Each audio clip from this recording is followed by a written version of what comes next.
मंगलाचरण। मोक्ष मार्गस्य नेतारं नेतारं कर्मभूततां ज्ञातारं विश्वतत्त्वानां वन्दे तद्गुणलब्धये। तत्वार सूत्र की चर्चा अपनी क्रमशः चल रही है और तत्वार सूत्र की चर्चा में आगे बढ़ते हुए उपवास तक आ गए और उपवास के काफी सारे पॉइंट्स पर हमने चर्चा में ली। उपवास क्यों किया जाता है, उपवास के लाभ क्या हैं, उपवास करने से क्या क्या बेनिफिट होते हैं, बहुत इम्पोर्टेंट फैक्टर था। और जिनको मतलब अगर सही से समझा नहीं है तो उनके लिए ये बहुत इम्पोर्टेंट बात है कि उपवास क्यों करना चाहिए। बहुत सारे लोगों ने तो अध्यात्म का अर्थ ही ऐसा कर दिया कि उपवास आदि तो किए ही नहीं जाते, उपवास करोगे तो पाप लगेगा, नहीं करोगे तो अच्छा रहेगा। ऐसा थोड़ी, उपवास से अभ्यास होता है, उपवास से अभ्यास होता है।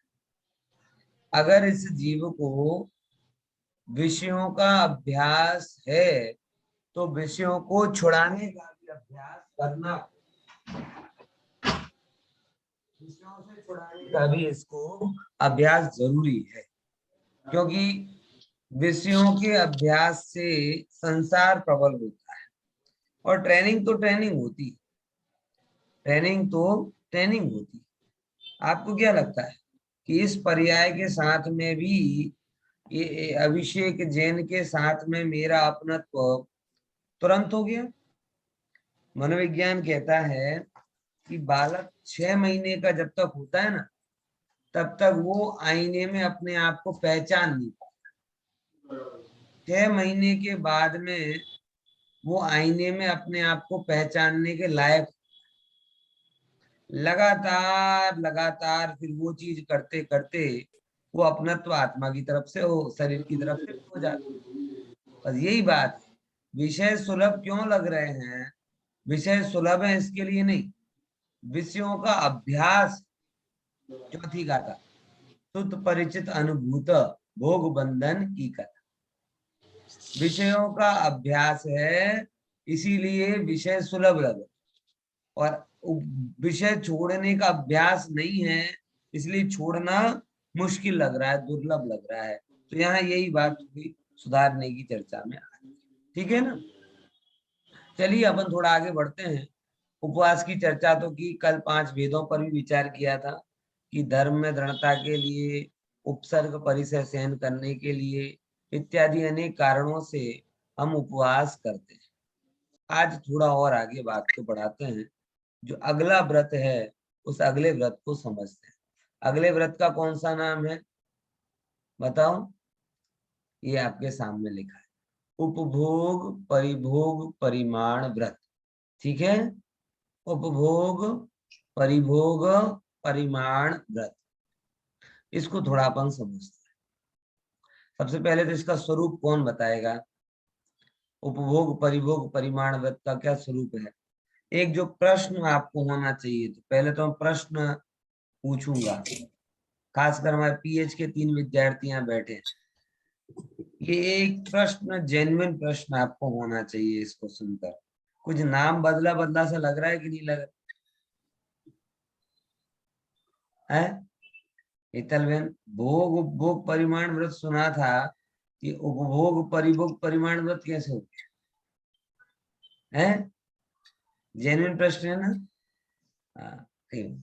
चल, હવે યાદ આવે છે એટલે આમ સમજો, જે ભીતરા વિજ્ઞાનમાં ઉપભોગ હતો, બરાબર ને, એ તત્વાળ સૂત્રમાં આવીને ભોગ થઈ ગયો અને જે ત્યાં ઉપભોગ હતો એ અત્યારે અહીં પરિભોગ છે, આટલો સમજી લો.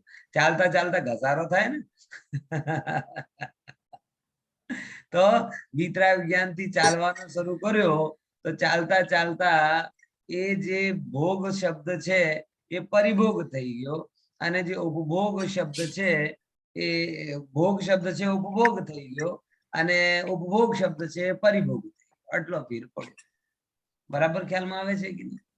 એટલે તત્વાર્થ સૂત્રમાં ભોગને ઉપભોગ કહેવામાં આવ્યું છે અને ઉપભોગને પરિભોગ કહેવામાં આવ્યું છે. આટલો નક્કી કરો. ઠીક છે. હવે મને થોડું કહો કે શું પરિભાષા હતી ત્યાં? બોલો બોલો હિતેનભાઈ. એકવાર ભોગવો એને ભોગ કહેવાય, વારંવાર ભોગવો એને ઉપભોગ કહેવાય. તો પરિમાણ વ્રત શું કહેવાય? પરિમાણ વ્રત શું કહેવાય? હા બોલો ખુશીબેન. સર બે જે વસ્તુ હોય ભોગની પદાર્થ ને ઉપભોગના પદાર્થ એ બેયમાં પરિમાણ કરવું એટલે પ્રમાણ નક્કી કરવું ને એનું એટલે મિનિમાઇઝ કરતા જવું. આ ઇઝ લિમિટ. આ તમારા મોટિવેટર તો આવા શીખવાડે સ્કાય ઇઝ લિમિટ. બરાબર. એટલે ગમે તેટલા ભોગો લઈને આવો, ગમે તેટલા ભોગ કરો, કઈ એક એક જગ્યા જાઓ, એક એક વસ્તુ ભેગી કરો, ભેગી કરી. પણ આ ધર્મ ઊંધો શીખવાડે છે ને કે એ લોકો ઊંધા શીખવાડે છે. કોણ ઊંધો છે કોણ સાચો છે? આ વાત સાચી કે જો બધા પગ ઉપર ઉભેલા હોય તો હાથ ઉપર માથા ઉપર ઉભેલો માણસ ઊંધો લાગે, પણ રિવર્સ કન્ડિશન પણ બની શકે ને. એટલે બધા માથા ઉપર ચાલતા હોય ત્યારે પગ ઉપર ઉભેલો માણસ કેવો લાગે? એ ઊંધો છે. ધર્મ તો વિજ્ઞાન, મનોવિજ્ઞાન, આધ્યાત્મિકી સોલિડ નીવ ઉપર છે. પણ જગતના લોકો અને સો કોલ્ડ મોટિવેટરો જે આગ લગાવવાનું કામ કરે, દિયાસાલી ચાંપવાનું કામ કરે, આ જોઈએ આ જોઈએ આ જોઈએ, એવા લોકો તમને સ્કાય ઇઝ લિમિટ કરી કરીને ઉપભોગ અને પરિભોગ પાછળ ગાંડો કરે. બરાબર ખ્યાલમાં આવે છે? ઓનલી જે ધર્મથી છે સંબંધિત એ જ તમને મર્યાદિત કરશે. બાકી તો બધા અમર્યાદિત રૂપથી તમને પાપોમાં લઈ જશે. અને મર્યાદા જરૂરી છે. વિસ્તાર જીવનનો વૈભવ નથી. વિસ્તારેલા પરિણામને સીમિત સંકુચિત કરીને આત્મ કેન્દ્રિત કરવું આ નરભવની સફળતા કે સાર્થકતા છે. શ્રીમદે લખ્યું છે ને, વધવા પણ બોલો આગળ સંસારનું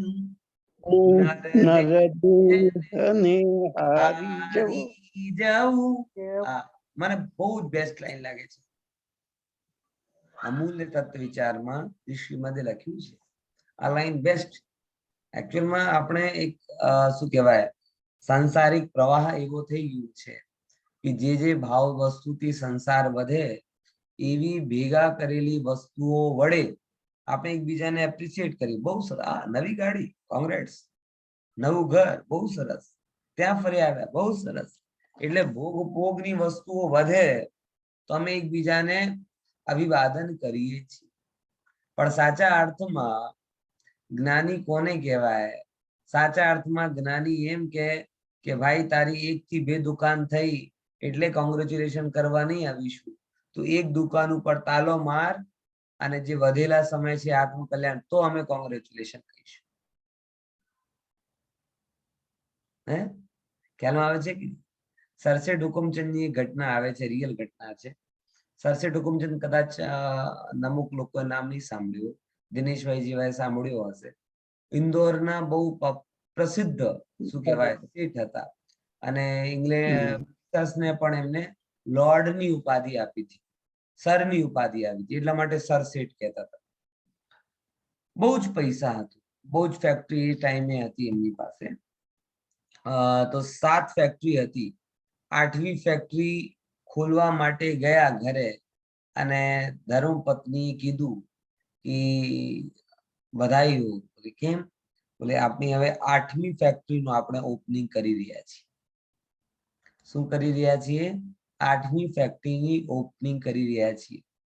નોર્મલ એક્સપેક્ટેશન એ હતો જે લેડીઝ એક્સપ્રેશન હો સાચે ચાલો આપણે બહુ બહુ સરસ, ખૂબ અભિનંદન, પણ એ ખરા અર્થમાં ધર્મ પત્ની હતા. એટલા અર્થમાં કે ના ભાઈ ના, હવે શું કરશો, 7 નરક છે, હવે 8મી ફેક્ટરી ખોલશો તો નિગોદમાં જશો.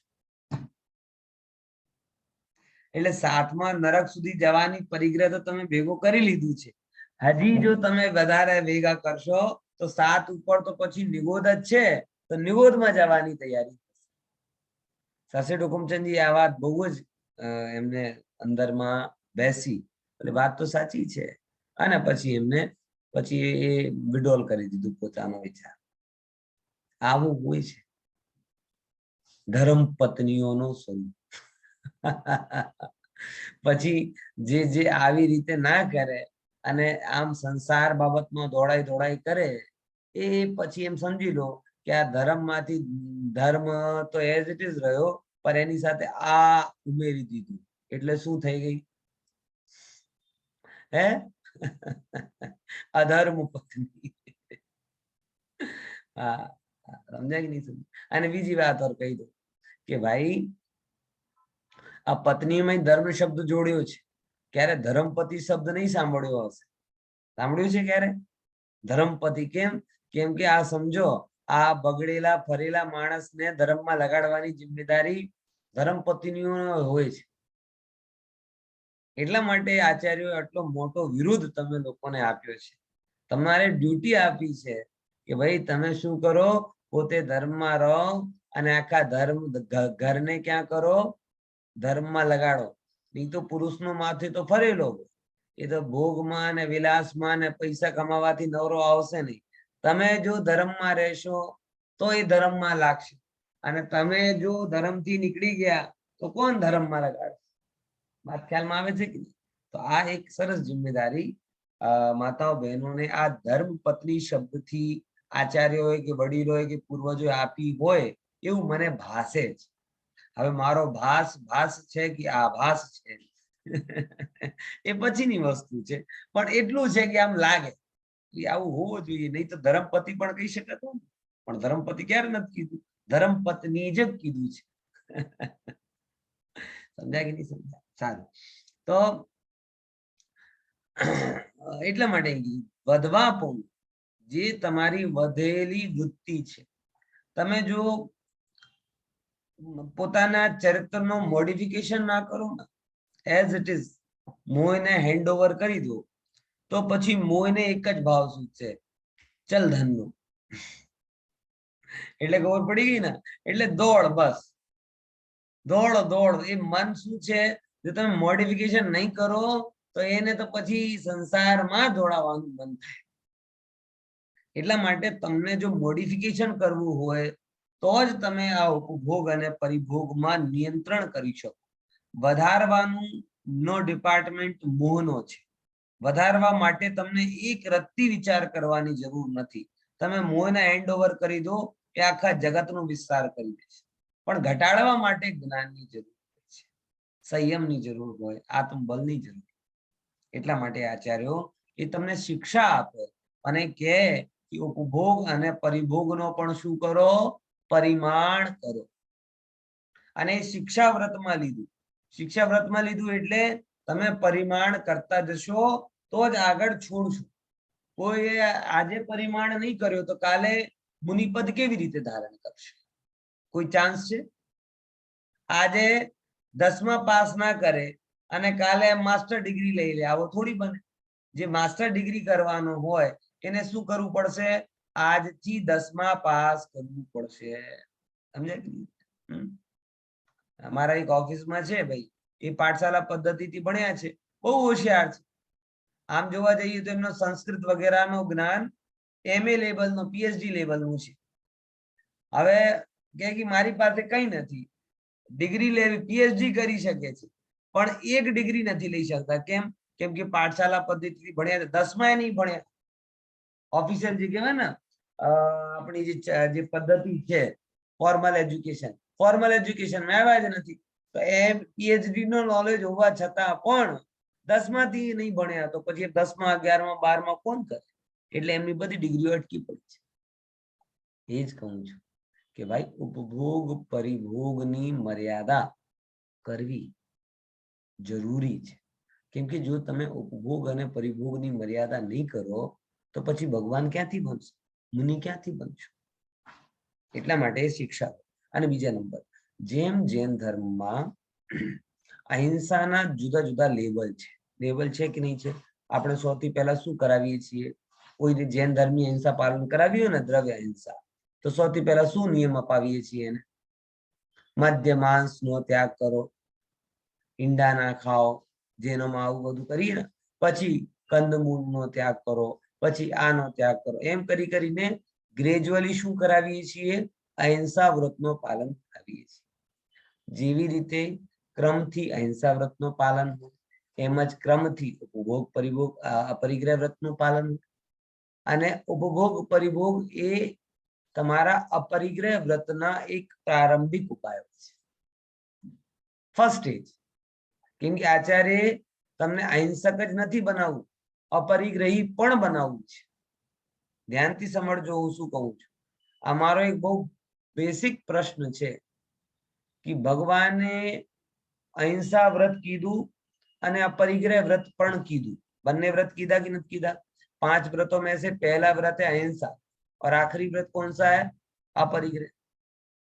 तो एक बात का तो हमें गौरव है कि सबसे ज्यादा अहिंसक कम्युनिटी है वो कौन सी है?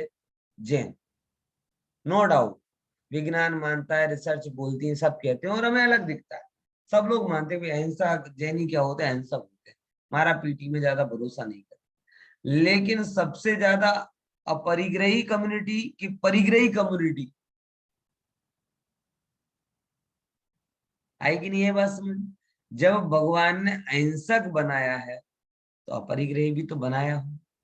गाड़ी के एक टायर में फुल हवा ना दूसरा ठुश, फिर बोले गाड़ी चल नहीं रही है. 2 व्हीलर कहां से चले? एक टायर में तो 35.35, 35 आउट ऑफ 35 बराबर, और दूसरा जो है टायर उसमें हवा ही नहीं, जमीन में गड़ रहा है वो. तो अब आप कहो कि साहब हमारी आधी तो गाड़ी चलनी चाहिए ना, तो कैसे चलेगी गाड़ी?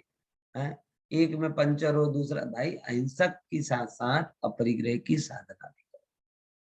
और अहिंसक के साथ साथ जब तक आप अपरिग्रही नहीं होंगे तब तक इंद्रिय और इंद्रिय जन्य आकर्षण कम नहीं होगा, और तब तक आपकी जो संसार की वृत्ति है वो कम नहीं. इसीलिए यहाँ पर ये जैसे अहिंसा का पहला पाठ हम मध्यमास मधु के त्याग में पढ़ते हैं, वैसे अपरिग्रह का पहला पाठ हम उपभोग परिभोग के त्याग में पढ़ते हैं.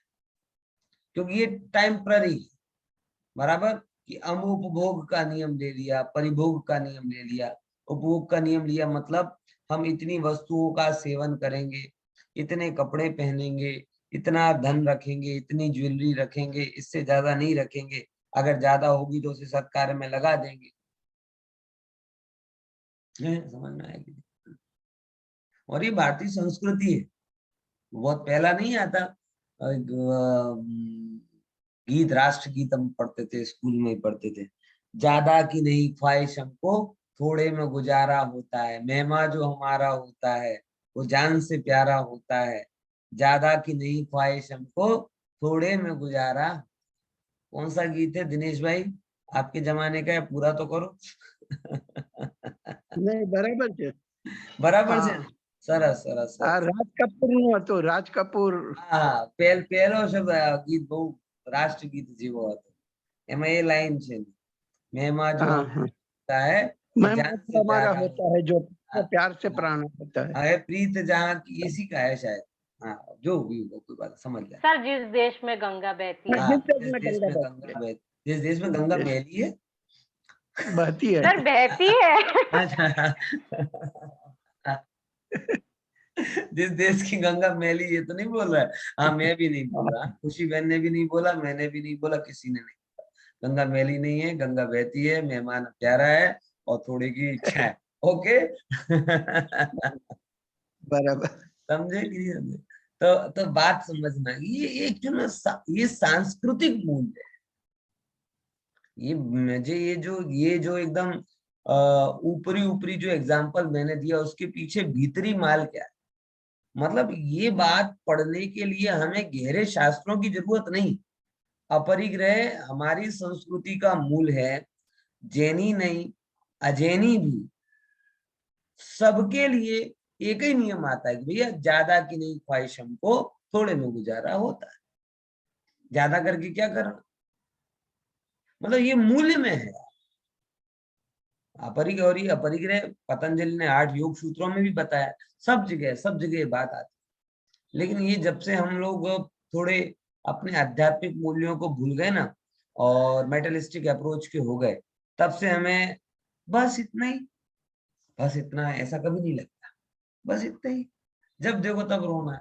लखपति रो रहा, करोड़पति रो रहा, अवधपति रो रहा, सब रो रहे। हंसेगा कौन?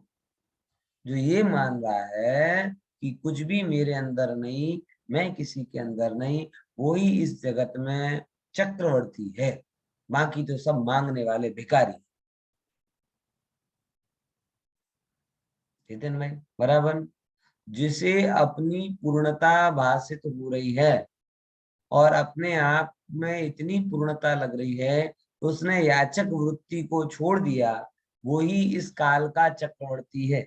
इस काल में 6 खंड के अधिपति वो चक्रवर्ती नहीं होंगे, लेकिन एक वस्त्र की भी जरूरत नहीं है ऐसे मुनिराज चक्रवर्ती,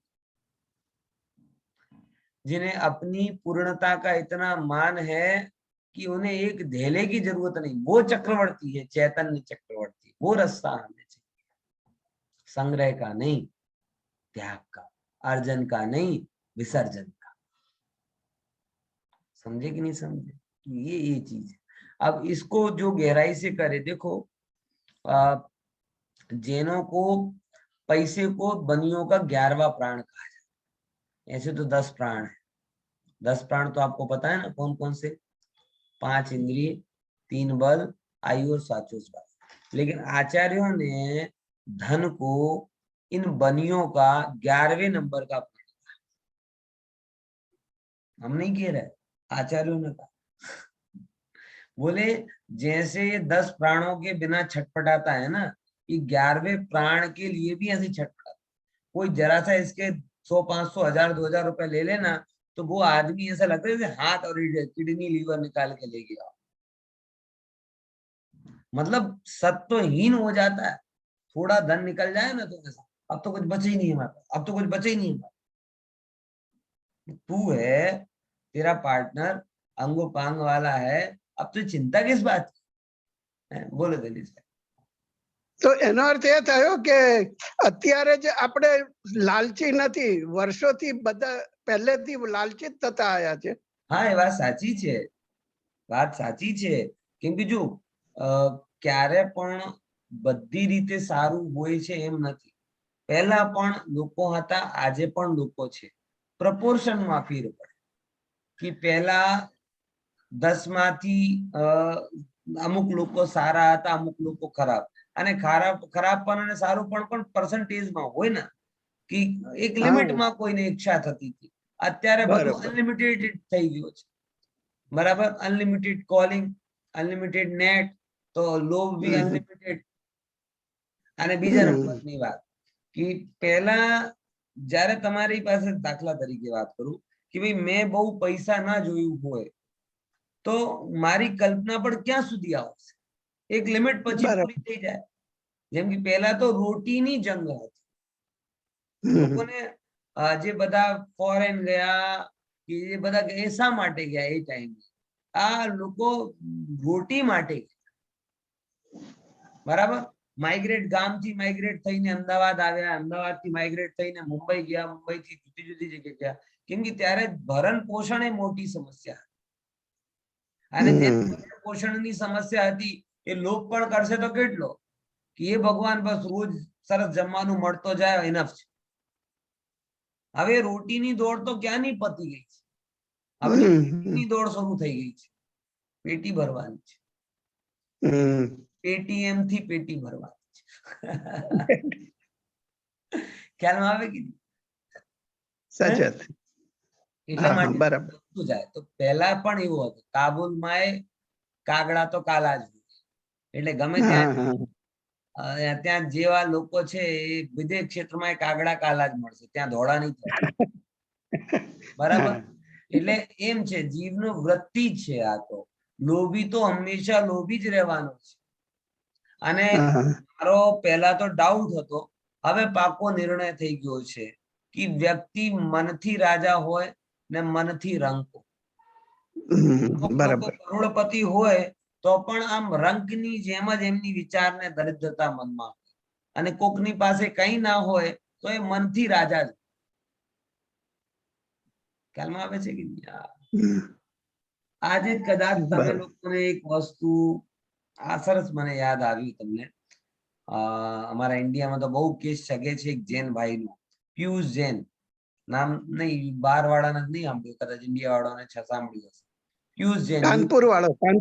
કન્નોજ વાળા, કન્નોજ, ના, યુપી. કન્નૌજ. હા, અચ્છા. આજે મેં 78 2-4 વાળો. દિવસ થયા, 287 કરોડ રૂપિયાનો કેશ મળ્યો એના. 8 ટ્રક આવ્યા અને કેટલા દિવસથી ગણતરી ચાલુ છે, હજી બરાબર.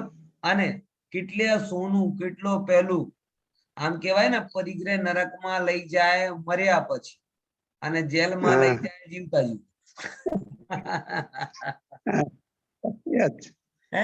અને જો હા. તમને કહું, એના અમુક મેં આજે વાંચતો તો અમુક વસ્તુ કે આવો હોવા છતાં જૂની કારમાં ચાલતો, ઘરમાં એક પણ સર્વેન્ટ રાખ્યો નહોતો.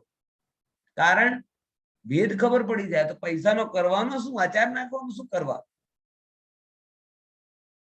આવું છે. 287 કરોડની તો કેશ એને પાસે મળે. હજી બેંકના લોકર ખુલે છે, ગોલ્ડ, એ બધાનો હિસાબ કિતાબ તો પછીની વાત છે. વિચાર કરો. હે, કરોડ કરોડ રૂપિયા તો એકલો આપણો જૈન ભાઈ બધાને મોકલી છે. 125 કરોડની આબાદી છે ને, તો 280 કરોડના તો કેશ મળ્યા, તો 1-2 કરોડ તો એ બધા પ્રભાવ ના કરી શકે. એટલી જૈનોને તો કરવી જોઈએ ને, ક્યાં વધારે બધા જૈનોને કરોડપતિ બનાવી દે. પણ એ કહું ને, એ 287 કરોડની કેશ સંપત્તિ પણ એને સંતુષ્ટિદાયક નથી. અને સ્વભાવ જ એવો છે. એમાં જગ્યા 287 ની જગ્યા 2-5 મીંડા વધારી દો ને, તો પણ કોઈ જીવ ક્યારે પણ ધન વૈભવથી સંતુષ્ટ થયો નથી. આ ગજબ સ્વરૂપ છે ભાઈ. જ્યારે તમે सिमट जाते हो, अपने पर जाते हो तो चक्रवर्ती हो जाते हो, और फैलते फैलते बहुत कमा लेते हो तो भिखारी बन जाते हो। आएगी नहीं ये बात समझ में? इसलिए थोड़ा सा सोचते हुए चलो, ये बहुत जरूरी है कि जीवन को आप एक अलग एंगल से देखें। धन ये हूं मैं, भोग वो मैं, परिभोग में, ये अनादि का मोह। इसलिए होशो हवास में धन के प्रति मोह कम, भोग उपभोग के प्रति मोह कम, और पैरेलल आत्मा की रुचि अधिक। ये दोनों साथ साथ। बराबर ख्याल में आ रहा कि नहीं? देखो चलो, और ऐसी सब बात है। अब जरा उस उपभोग परिभोग परिमाण व्रत का जो स्वरूप है, और उसमें जो अतिचार होते हैं, उन अतिचारों की चर्चा, पहले सूत्र में अतिचार की चर्चा अपन कर लेते हैं। देखो, सचित्त संबंध, बोलो। सचित्त संबंध, सम्मिश्राविषव, सम्मिश्राभिषद, दुपक्वाहारा। दुपक्वाहारा। हाँ देखो, फिर से बोलो जरा। संबंध, सम्मिश्राभिष, पक्वाहारा। ये थोड़ा आपको अलग लगेगा, क्योंकि यहाँ पे उपभोग परिभोग परिमाण व्रत के अतिचार में मात्र सचित्त वस्तु, खाने पीने की वस्तुओं से ज्यादा रिलेट किया है इस चीज को, बराबर। लेकिन ये उपभोग परिभोग व्रत इतना सीमित नहीं, ये तो खाने पीने, कपड़े, सोने चांदी, हर एक चीज जो भोग उपभोग से संबंधित है उससे रिलेटेड है। लेकिन यहाँ पे आचार्य ने अतिचार में मौत मात्र खाने की बात, और उसका कारण भी मैंने आपको बताया। ये 2000 पहले वर्ष पहले लिखा हुआ था, और 2000 वर्ष पहले में मेन चैलेंज क्या था व्यक्ति का? पेट, पेट भरना है सबसे बड़ा चैलेंज। ये तो आज ये कोई बात अपने को और ये आपको कभी किसी से पूछना तो कोई ग्रामीण व्यक्ति जो 70-80 साल का हो, जिसको ग्रामीण पृष्ठभूमि का अनुभव हो, उस व्यक्ति से पूछना तो आपको पता चलेगा। ये बहुत पुरानी नहीं है, इंडिया के लिए तो 60-70 साल पुरानी बात। रोज रोज सब्जी भी नहीं मिलती थी लोग। गेहूं और चावल भी 15-15 दिन में बनते थे एक बार। गेहूं तो वो बाकी ज्वार बाजरे की रोटी, और सब्जी वगैरह तो सब कोई गेस्ट आए तो बनती थी, बाकी तो छाछ के साथ में रोटी खा लेते थे, ऐसा होता था। भर पेट भोजन उपलब्धि थी। अब भरा हुआ भोजन रहता है तो भी कहते भूख नहीं लगे। घर में भोजन अन्न के कोठार भरे पड़े हुए हैं और तब भी क्या कहते हैं, भूख नहीं लगे। इसलिए पहले जब शुभकामनाएं दी जाती थी ना, तो शुभकामना में ऐसा बोला जाता है, तुम्हारे घर में धन धान्य भरा रहे। और धन का मतलब पैसा नहीं होता था, धन का मतलब होता है गाय बैल वगैरह रहे, और धान्य मतलब अनाज की बड़े बड़े कोठार वो भरे रहे। आज के समय में तो पैसे होते हुए भी ना हम गाय लाना चाहते हैं, ना क्योंकि घर में वो तबेला के लिए जगह नहीं बची और स्टोर रूम के लिए भी जगह नहीं बची, तो भर के रखोगे कहाँ। इसलिए उपवास अगर ये कोई आपको दे ना, पहले शांति विधान करवाते थे ना, शांति विधान, धन धान्य वृद्धि रस्तु संप्रद्धि रस्तु, ऐसे ऐसे कोई यजमान होता था ब्राह्मण, वो सब आशीर्वाद देता था। अब ये आशीर्वाद का अर्थ किसी यजमान को पता चल जाए, वो नहीं, अपने आशीर्वाद वापस लो। कहाँ रखेंगे, गाय आ गई, कहाँ रखेंगे, बैल आ गया, भैंस आ गई, तो तुम ले लो वापस। वो तो अच्छा किसी को पता नहीं चलता और पंडितों का काम चलता रहता। पता चल जाए तो आधे आशीर्वाद वापस कर दो। समझे कि नहीं समझे यार। तो इसीलिए तो जब आचार्य उमा स्वामी ने ये लिखा, तब भोजन ही एक बड़ी समस्या थी, इसीलिए और विषयों का तो लोग विचार ही नहीं करते। तो भोजन संबंधी 5 अतिचार वहां पे हाईलाइट किए। हम वस्त्र आदि संबंधी भी लगा सकते हैं, वो हमारे लिए अलग, ठीक है। भोजन में समझते जुड़ा सचित्त आहार करना। सचित्त आहार ही अतिचार है। अगर आप उपभोग परिभोग परिमाण व्रत वाले हैं, तो सचित्त पदार्थ मतलब सलाड वलाड खूब दबा के खाते हैं ना, तो वो सब अतिचार में है। कच्चे फल सब्जी बराबर, ये सब किस में आते, अतिचार में आते। ये नहीं सेवन करना चाहिए व्रत के धनी अगर आप। लेकिन अभी तो हमने क्या पढ़ा, सलाड वगैरह तो है आउट। એટલે આ આપણો દોષપૂર્ણ જીવનશૈલી સચિત્ત આહાર।